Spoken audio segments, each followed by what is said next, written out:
We're running a little late. I got late in coming because I was attending a council meeting.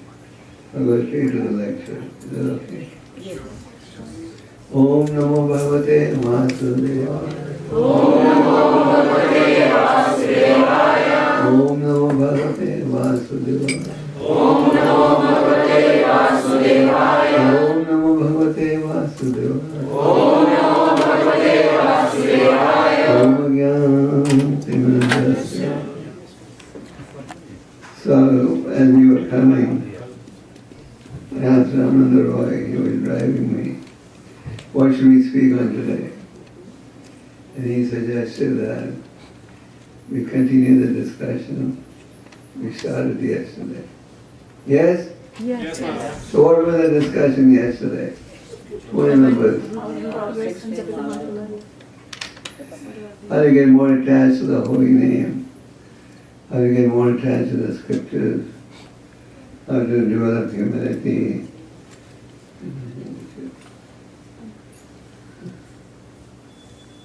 I'm sorry. It's there.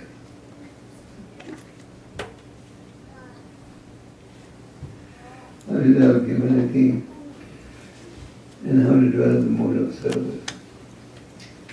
Good, strong association is very necessary. I'm going to speak on this topic tomorrow evening. We should get attached to the holy name. Why? The holy name is non-different from the Lord. And an important element is humility. So in our scriptures, many examples. Lord Chaitanya at a young age became a very prominent Sanskrit scholar. And his name was Nimai Pandit. Pandit means one who is learned. These days, Pandit has become a cat. So, in Navadip, 500 years ago, Navadip was the intellectual capital of India at that time. All the scholars of India were in Navadip. So, Nimai Pandit was very much respected by all the scholars. There was another scholar in India called Keshav Kashmir. Who said Keshav Kashmir? Who gave that answer? Okay, that was the right answer. Keshav Kashmir. He was a very prominent scholar. He had virtually defeated everyone in India. He lacked bhakti. He was a scholar, more for name and fame. He would go to people, debate with them, then defeat them, then tell them, give a certificate. I have been defeated by Digvijay Keshav Kashmiri. So he heard that in Navadip, there are many nice scholars. So he sent a message to the Pandits of Navadip. I want to come and have a debate with you. I want to have a debate with your representative. Tell me who I should debate with. So the Navadip Swami Pandit had a meeting. Who wants to debate with Keshav Kashmiri? Everyone said, no, not me, not me, not me, not me. They were scared just by hearing his name. Then one proposed, why don't we position our youngest Pandit to debate? Who was the youngest Pandit in town? He was only 10 years old. We positioned Nimai Pandit, and if Nimai Pandit gets defeated, which he will, we will say, he defeated, there's a bacha from our town. He didn't defeat us. And then by a rare miracle, Nimai Pandit defeats him. We will say, A child from a town can defeat him. Whatever he is. There's no question. So Kesha Kashmiri entered Navadip. This whole entourage, he had a big entourage, playing trumpets, hoisting flags. And as they were entering Navadip, they stopped. They saw Nimai Pandit teaching his students Sanskrit. These days, your education classes are all held in concrete buildings. Virtually all cities are becoming what they call concrete jungles. But in old days, the teacher would teach the students on the bank of the Ganga or the Jamuna and in the open air. You can imagine how conducive it was to learning. These days, the atmosphere is not conducive to learn. Especially in some countries like India, where the schools are just jam-packed. So the case of Kashmiri saw Nimai teaching his students. So he said, "Are you the famous Nimai Pandit that everyone's talking about?" And Nimai Pandit very humbly said, "I'm a fool. I don't know why people are talking about me."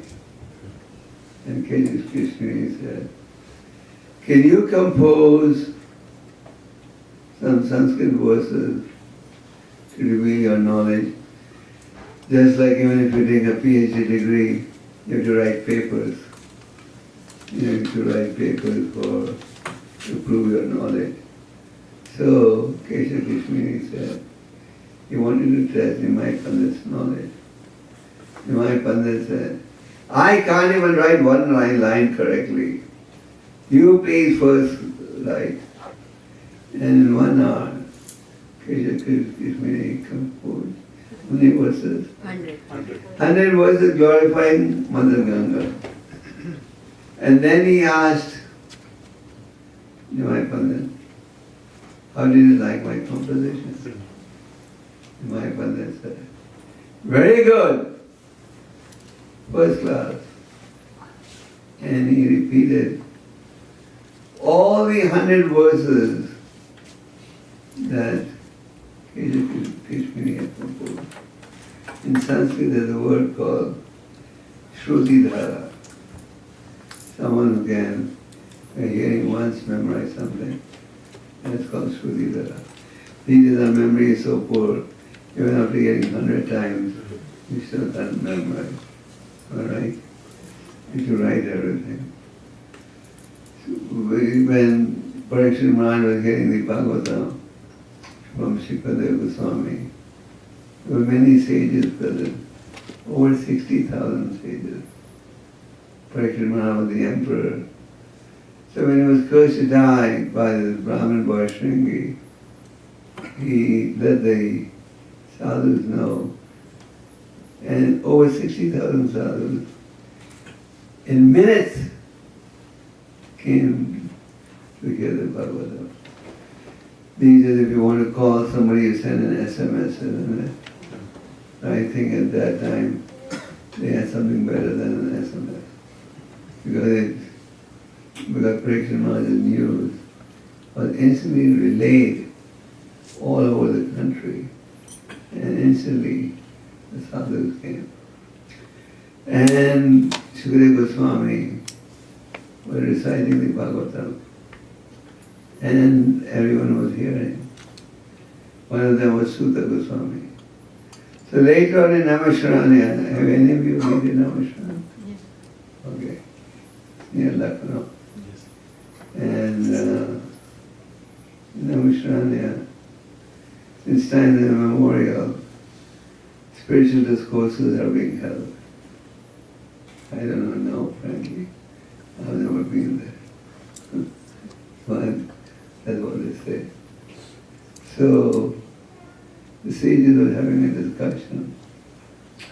And it's like Rama, Sutta Goswami guide that. And Srila Goswami then repeated the whole Bhagavatam that he heard from Srila Goswami. 18,000 verses he memorized just by hearing words. So,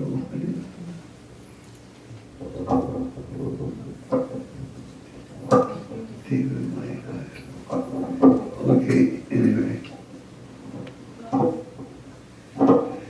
So 18,000 verses he memorized just by hearing one. Make it shorter.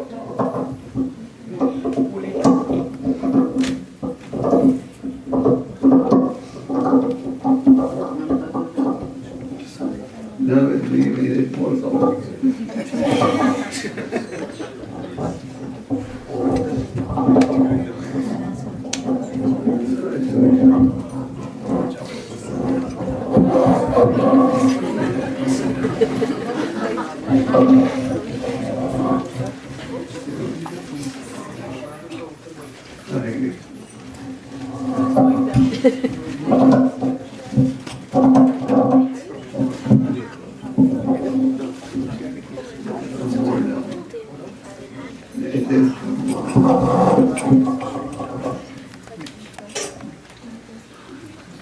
Pandit then pointed out the flaws in Kesha Keshwari's composition. And when they heard the flaws, Kesha Keshwari had no answer, no reply. Kesha Keshwari was a devotee of Goddess Saraswati. So, and my students, they began to make fun of Krishna. Hey, reply. So now I stopped them. He displayed humility. He stopped them, he said, no, Krishna is very tired today. He'll reply tomorrow. So he was very humble. And then Kesha Keshwari prayed to Goddess Saraswati. You have always spoken through me. You always defended my honor. Today you did not speak to me. And Kesha Keshwari said, that young boy, Nimai Pandit, is not an ordinary boy. He is the incarnation of God. I can't help you. Then Kesha Keshwari surrendered to Nimai Pandit. So we gave this example to show that when the students of Nimai Pandit were making fun of Kesha Keshwari, he stopped it. And he said, he's tired, he defended them. So a devotee in humility doesn't like to embarrass anyone. Nimai Pandit had opened a school where he was teaching Sanskrit. He would teach Sanskrit in such a manner that remembrance of Krishna would increase. There was a devotee businessman called Kolavati Sridhar. Kolavati Sridhar was materially a very poor man. He had a small business making banana leaf cups and selling bananas also. So Nimai Pandit would come every day to his shop, and Nimai Pandit would bargain with him. What's the price of bananas today? And he would give the price. And then he would say, you are making too much profit. And Kesha Keshwari, I'm sorry, Kolavati Sridhar would say, you come and see in my house how much profit I'm making. What were the total assets of Kolavati Sridhar? He lived in one room, which had no roof. When it would rain, he would push himself against the wall so he may not get wet.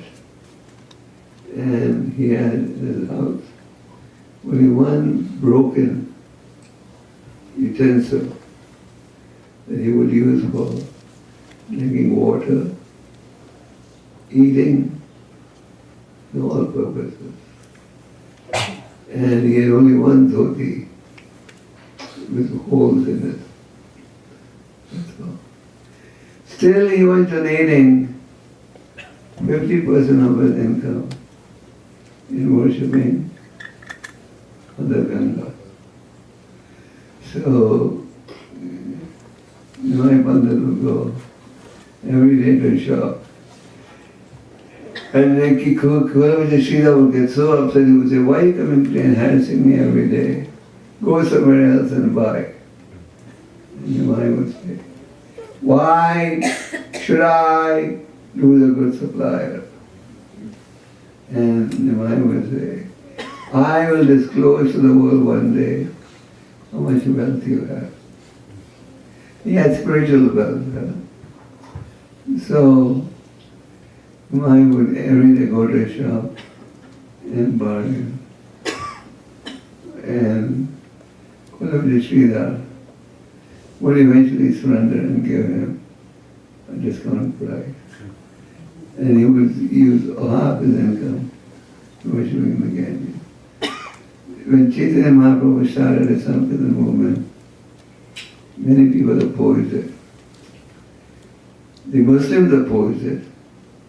The Muslims said, if we don't stop this, Jamai Pandits, Harinam Sankirtan, all the Hindus will become Muslims. But the funny part was, the Hindus also opposed it. Which Hindus opposed it? Who knows? Smarta Brahmana. Those who were making a living by yagyas, telling people, buy this stone, buy this stone. You know, Smarta Brahmana. Their income was going away because Chaitanya said, just chant Hare Krishna. You don't need to consult any pandit for that. So there was one Mohammedan who would always complain, the Qazi, if you don't stop Lord Chaitanya's Sankirtan movement, all the Muslims become Hindus. At that time, nearly 99% of the population was Hindu. It was hardly 0.1% Muslim. It's amazing how they became the rulers. It's truly amazing. Anyway, the Swarna Brahmins were complaining to Chand Qazi, and the Muslims were. So one day the Qazi told the Mohammedan who was complaining, you come and complain to me every day. Stop, Nimai Pandit Sankirtan movement. But whenever I see you chanting Hare Krishna. What is this? And then he said, yes, it's a fact. Since I got introduced to the holy name, I just can't stop chanting. The Hare Krishna is so attractive.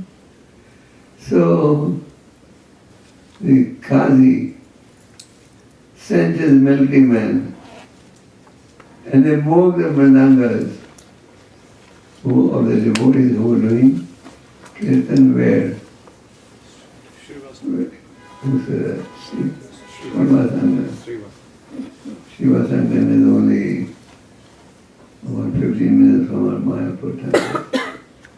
And so they broke the mridangas. So the devotees got scared. The Mohammedan policeman came and said, if you don't stop this Harinam, all your Hindus will become Muslims and we will confiscate your property. Those days to become a Muslim was very easy. Gopal was very much against what the conservative Hindu society did. If you took a job in a Muslim's office, finished. No Muslim. If you associated with a Muslim, you may not caste.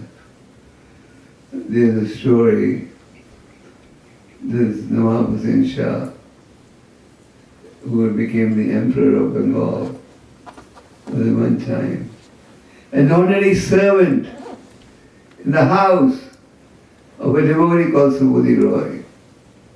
Subodhi Roy was a very big zamindar. And one day, when Hussein was a young boy, he tried to steal something, and the Nawab and Subodhi Roy whipped him a bit. They left a mark on his back.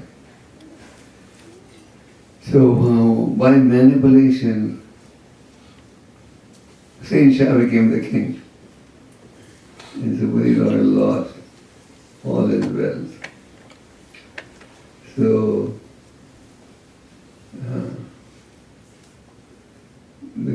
one day, the wife of the king saw the mark on her husband's back. She said, "Oh, where did you get this mark from?"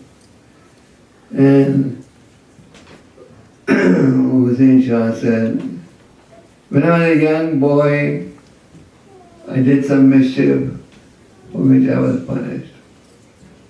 "Oh, now you become the king? You can kill the Subodhi Roy. How dare he did that to you?" So Hussein Shah said, "How can I kill him? He treated me like a child. And it was my mistake for which I was punished." So then the wife said, "Okay, you don't want to kill him? At least make him a Muslim." So converting to Islam was very easy those days. He had a bucket of water, sprinkled that bucket of water on the body of Subodhi Roy. And he became an outcast Muslim. So all his family members said, "Now you can't come home." Subodhi Roy was a renounced devotee. In a way, he took it as a blessing. Everybody's kicking him out. So Subodhi Roy went to the Brahmanas in Varanasi. "What should I do now? I'm converted to Islam by force. What should I do?" And the Brahmins in Varanasi said, "You should eat boiling ghee, put boiling ghee in your mouth and commit suicide." So then Subodhi Roy went to Chaitanya Mahaprabhu and said, "What should I do?" And Chaitanya Mahaprabhu said, "Chant Hare Krishna and go to Vrindavan." So then Subodhi Roy came to Vrindavan, where he was doing again some very meager business, by which his income was 2 paisa a month. That's all. And he would spend almost the entire 2 paisa in looking after Bengali widows who would come to Vrindavan to chant the Holy. This shows the power of the Holy. So Chaitanya Mahaprabhu was informed that the Chandkazi had sent his policemen who broke all the mridangas, threatened the devotees that they will come to Islam. And not only that, they said, "We are going to confiscate all your property." There was no justice system at that time.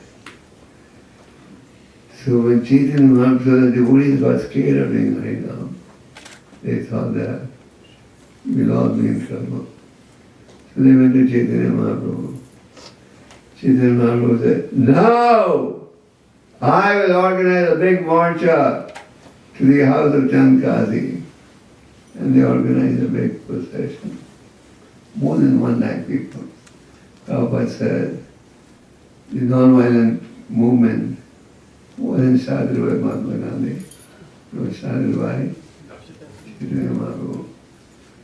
So when the Chandkazi saw such a big procession coming, he got really scared. He hid behind the door. Finally, Lord Chaitanya entered and they had a debate. Lord Chaitanya said, "What type of religion is this where you kill your own mother?" What is this referred to? Cow. Killing of the cow. cow is one of your mothers.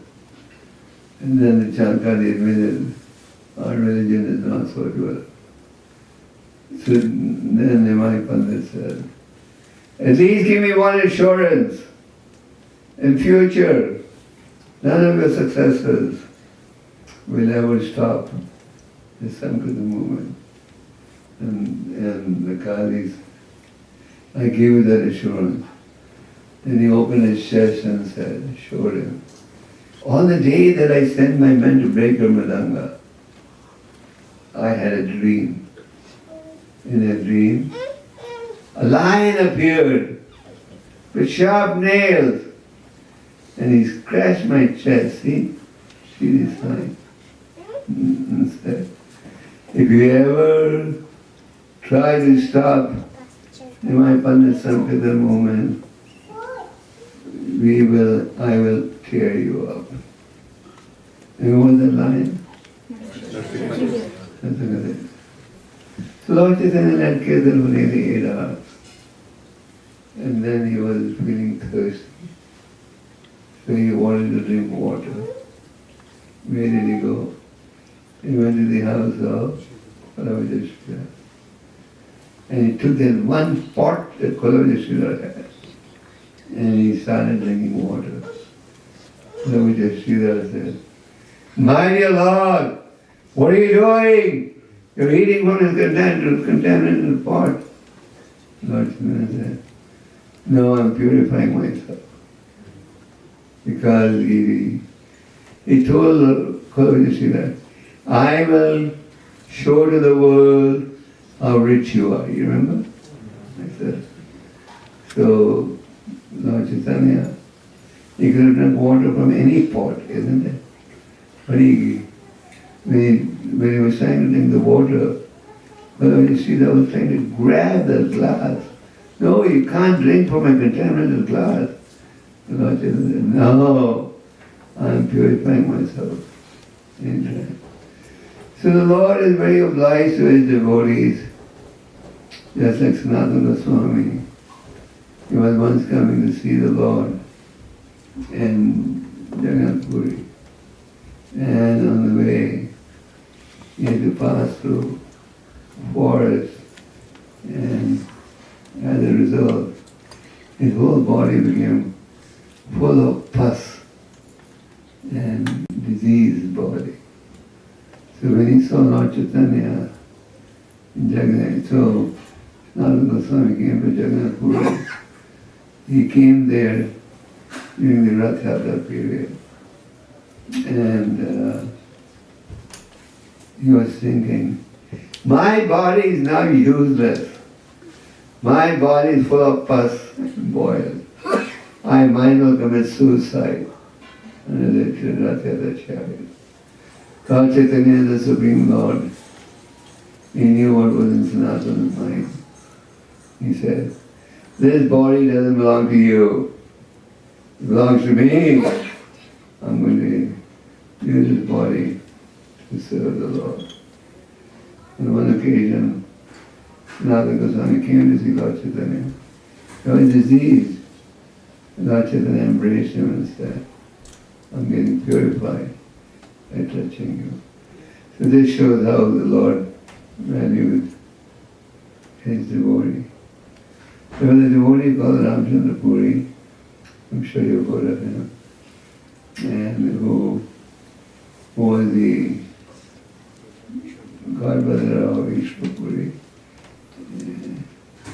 And who was the spiritual master of Lord Chaitanya. Ishwar Puri was the spiritual master of Lord Chaitanya.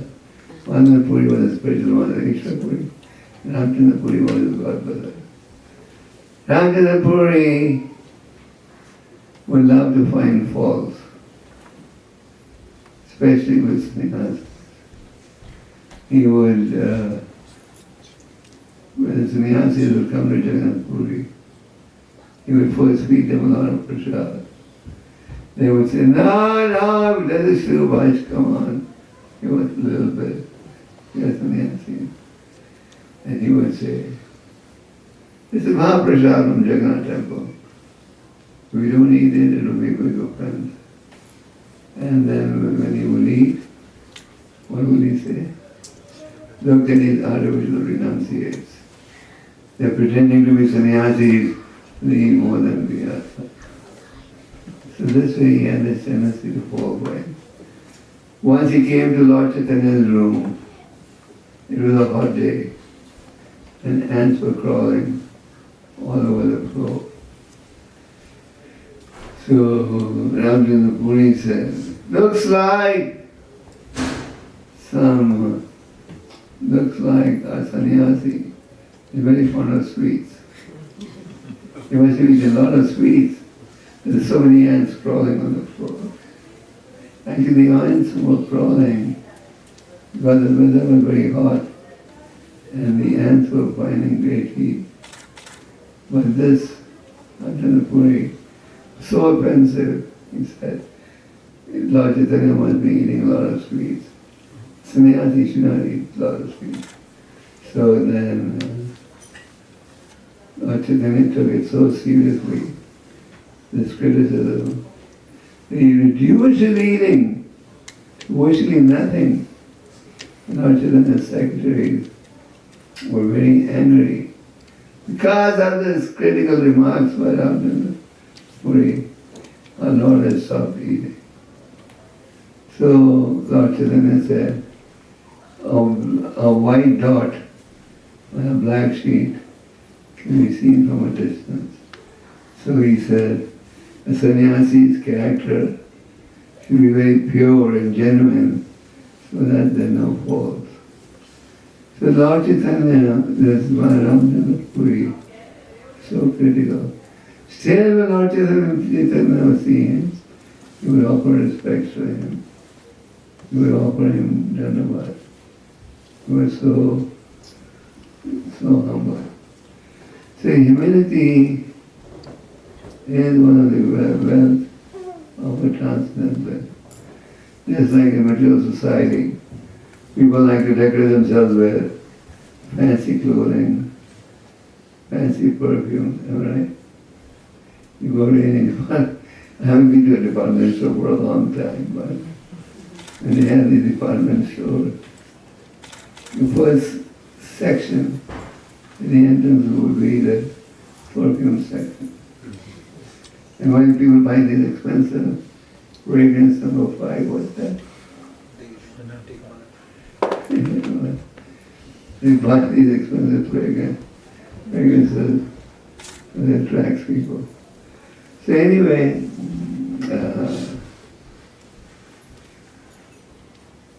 so Lord Chaitanya, so a devotee, he declares himself in his ornamental qualities, like a materialist uses perfume, jewelry, etc. A transcendental uses transcendental qualities, and humility is one of them. So our mood should be to be humble.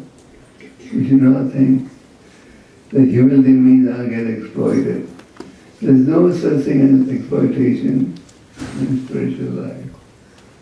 Once a devotee asked Prabhupada, how can I be humble and preach? And Prabhupada said, be a lamb at home and a lion outside. When you're dealing with Vaishnavas and devotees, you're very gentle, very humble, very sweet. But when you're going to preach, you preach like a lion. What does it mean? Preach aggressively. But don't become a lion at home and a lamb outside. You understand what this means? At home you're a lion, fighting with everyone.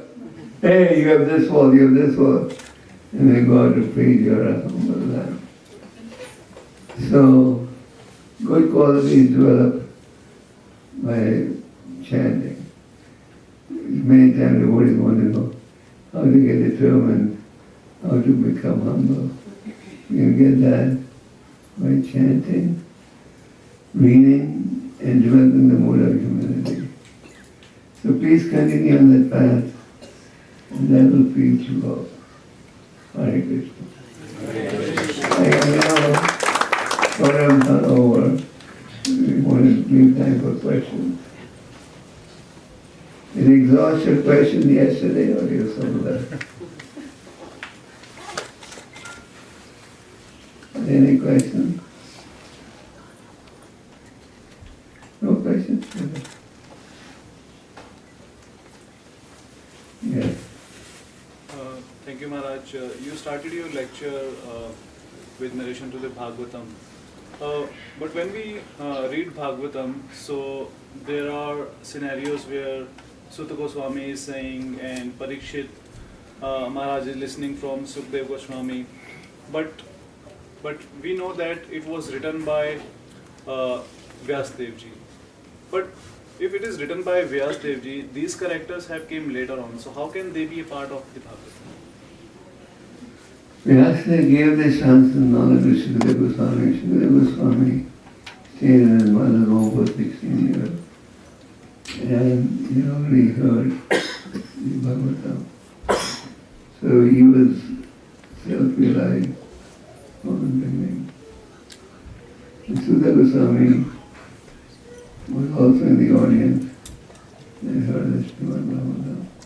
That's why you see in the Bhagavatam, some places Sukadeva Goswami is speaking, and some places Sutta Goswami is speaking. All this happens simultaneously. But Maharaj, when it was compiled, when was it written? It was spoken by, wasn't written. Vyasadeva gave this knowledge to Sukadeva Goswami.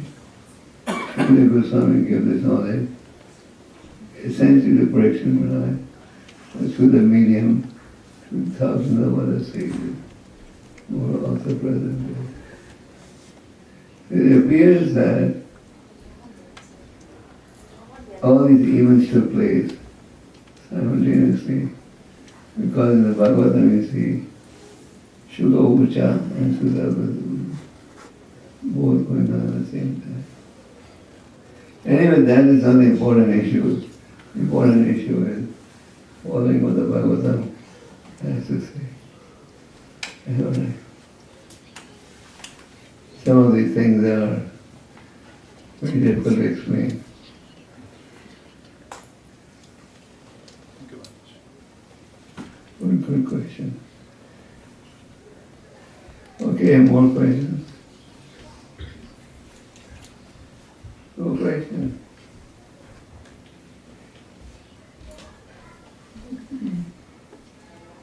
Thank you, Maharaj.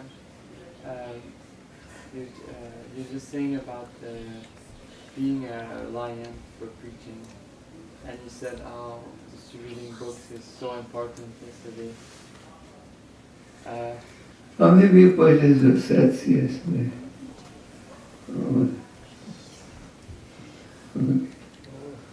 We have 3 more today, Maharaj, if anybody is interested. 3 more. So those who didn't get it yesterday can take it today. Yeah. Yes. So is it okay, Maharaj, sometimes if you see we have to, in order to do this activity, we have to neglect like other duties or activities? In order to do what? In order to distribute books or to... There are only 24 hours in a day. You can only do so much. So naturally, if you take one service, you won't have time for another service. The important point is you be fully engaged.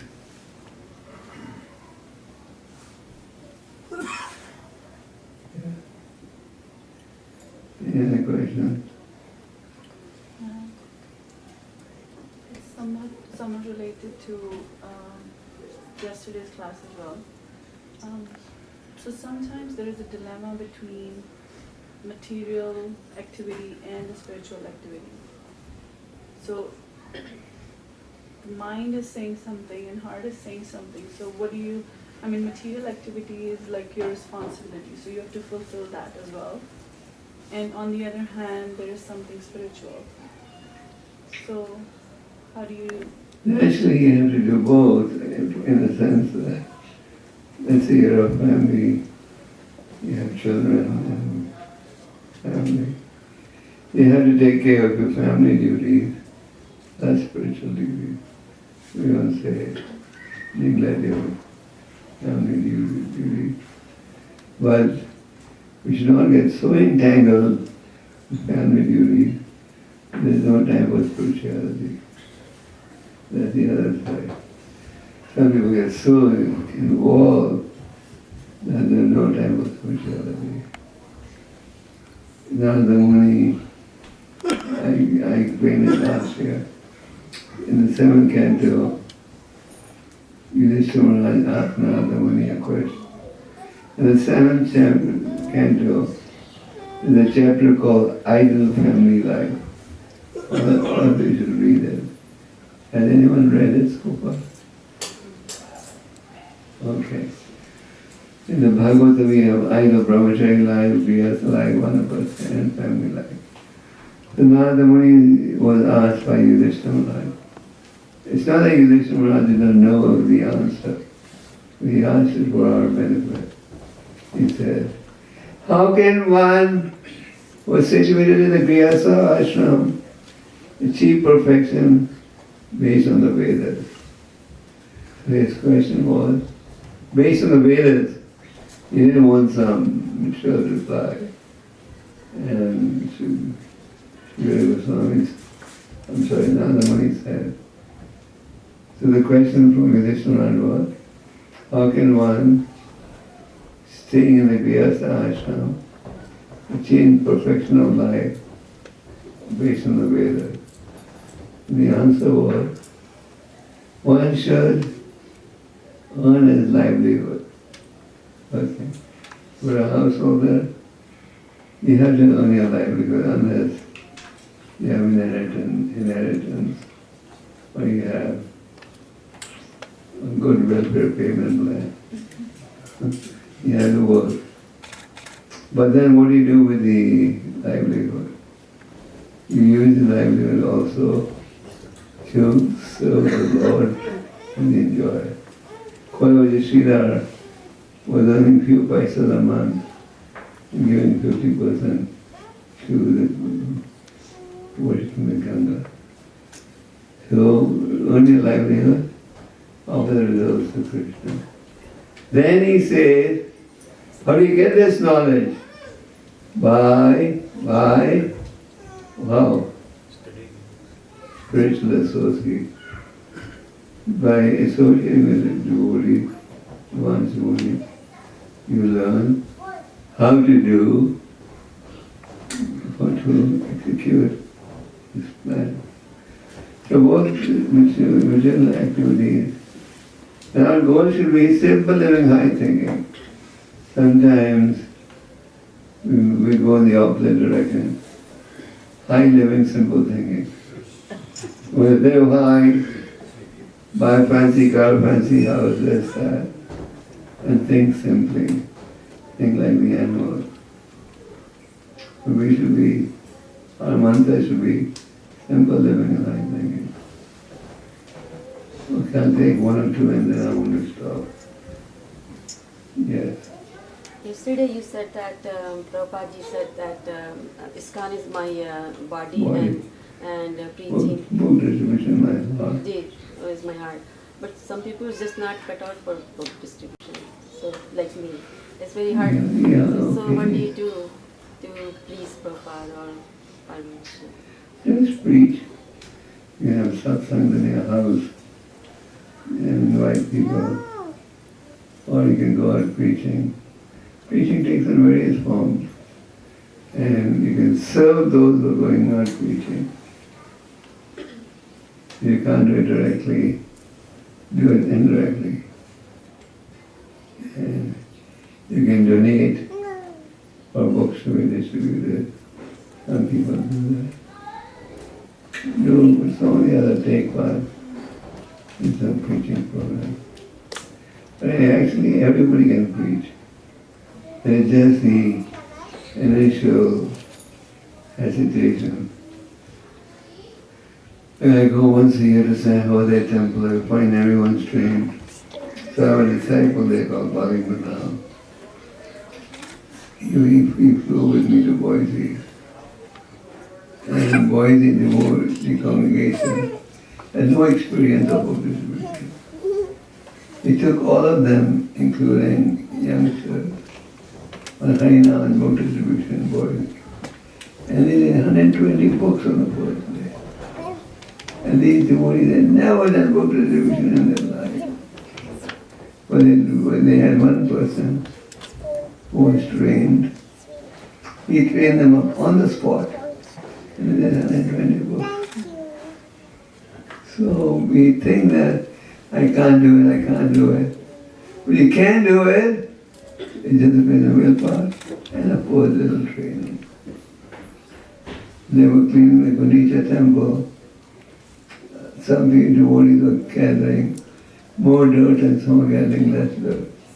The Lord Chaitanya would make those who were gathering more dirt, train those who were not so expert in scrubbing the floor and gathering more dirt. So training is part of our parampara. Okay, any more questions? Yes? Maharaj, before Bhagavad Gita was spoken to Arjuna, Lord Krishna asked Arjuna to pray to Lord Shiva for all these weapons like Pashupati Astra, and he said pray to Mahadev. And then in Bhagavad Gita, Krishna said, Manmana Mad Bhakto Madhyajivam, like pray to me, pay my offices, pay your offices to me. Think of me. Think of me. Bow down to me. So why didn't Krishna ask even before Bhagavad Gita was spoken that pray to me and I'll give you all the weapons? Krishna, why is Krishna? Oh, I'm sorry. Krishna, so before Bhagavad Gita was spoken to Arjuna, so why didn't Lord Krishna ask Arjuna that just pray to me, I'll give you all the weapons, don't go to Mahadev or anybody. But Krishna instructed Arjuna to go to Lord Shiva. The Lord respects his devotees also. Mahadev is not an ordinary devotee. He's very dear to the Lord. So the Lord, that's like when Vishnudev was leaving his body and the Pandavas and the Lord was there, right there. The Lord told you this first. Ask Vishnudev, what is the duty of a civilized human being? Lord Chaitanya went to a tour of southern India and he asked Ramana Roy so many questions. He's God! He's asking his devotee questions. But he wanted to glorify his devotee. Okay. Yes. My question is, oftentimes we get asked, if God is so tolerant and He's so merciful, then how does He allow for so much suffering to happen in the world? So I was just Bear in mind, God is very kind, merciful, but He's also strict at the same time. That means they have the laws of karma. Laws. If you don't follow the laws, you become liable for punishment. You can't say, oh, God is so kind, He's not going to punish me. I can do what nonsense I want. God is very kind. No question. He gives, in spite of you have atheists on the planet who they still give them food to eat. But we should not think that God is so merciful, or God should become so merciful that I can do my nonsense and I'm pardoned. Yeah.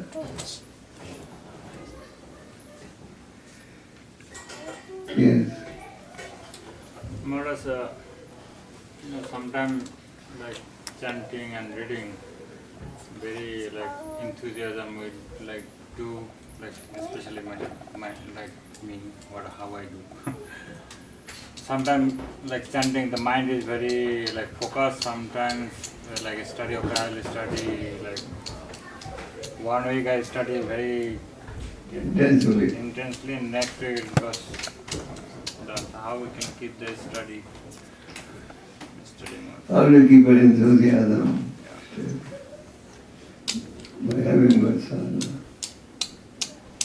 Now the Muni says, sometimes a patient is recovering from a disease and he hasn't fully recovered.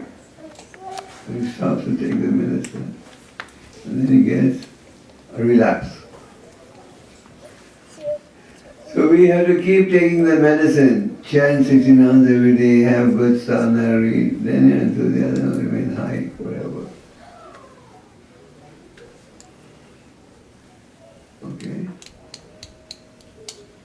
Yes. I just want a little bit of clarification. You mentioned that while preaching one should be loyal.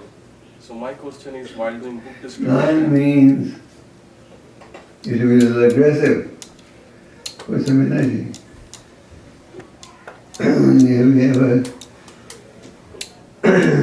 ever seen how Jehovah's Witnesses distribute their books? They'll go and stand on the street. Not many people buy it.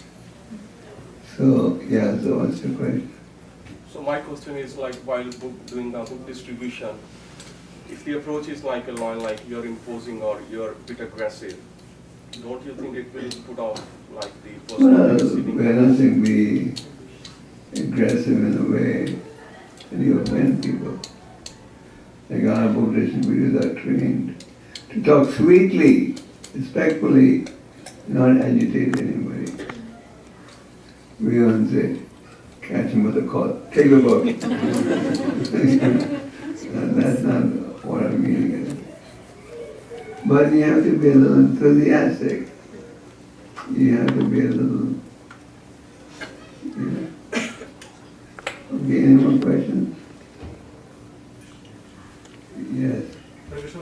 Sometimes when we distribute book and we say that it's a non-sectarian book, and then people see the word Krishna, obviously it's evident when we are showing book also.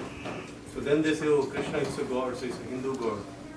And then we try to give explanation, but then how do Krishna is everyone's God. That's like the sun does good for everyone. We should say the Bhagavad Gita or this book has universal message. So your question is, when people buy the book, they discover this is a Hindu god. Is that what you're saying? Yeah, so we They may say Hindu god, but we don't say Hare Krishna chant is a Hindu chant. It's a universal chant. The Vedas means knowledge for entire humanity. Prabhupada never said this is just for the Hindus. In fact, Prabhupada went out of his way to emphasize this knowledge is for entire humanity. What's your question? Question is like, we are saying it's non-sectarian, but there is talk of religion directly, which is definitely the highest dharma, and it's not referring... I'm sorry, could you repeat the last line? So we are, in a sense, we are cheating, like by saying it. Like, Cheating? Like I feel sometimes like I'm telling little lie to pass the book, because That's I'm what saying you're trying to say to the man. If he takes a book, reads him in one line, one word, his life will get perfected. So then this lie is allowed? then this much lie is allowed if he is taking the book? Like it does work.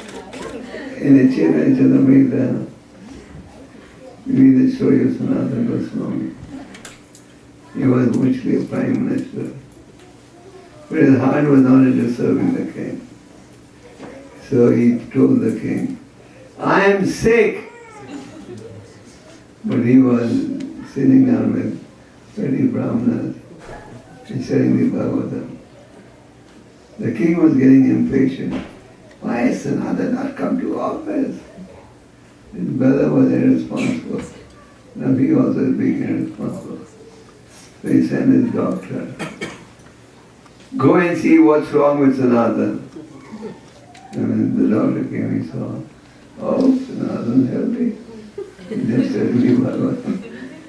So anyway, I'm not saying lying is justified, but it depends what your objectives are. If you're just saying, oh, this book is for universal, this book will give you peace of mind, what's wrong with that? If you read the book, it will give you peace of mind.